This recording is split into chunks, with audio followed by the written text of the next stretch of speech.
এই দেশ নোংরা কেন? এই দেশ নোংরা কেন জানো?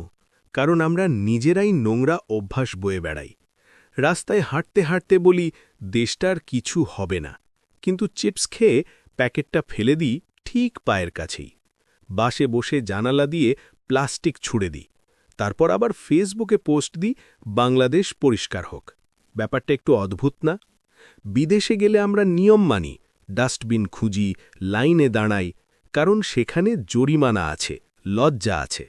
কিন্তু নিজের দেশে এলে আমরা ভাবি একটা ফেললে কি হবে। সমস্যা হলো এই একটা থেকেই হাজারটা হয়। সত্যিটা খুব সহজ, দেশটা নোংরা না, আমাদের অভ্যাস নোংরা। আর অভ্যাস বদলাতে সরকার লাগে না, লাগে সিদ্ধান্ত। আজ যদি তুমি একটা ময়লা না ফেলো, একজন ছোট ভাই বা বোন সেটা দেখবে ও শিখবে। পরিবর্তন এমনভাবেই শুরু হয়, চুপচাপ ছোট একটা কাজ থেকে। দেশ বদলাবে কবে? যেদিন আমরা আয়নায় তাকিয়ে বলবো পরিবর্তনটা আমার থেকেই শুরু।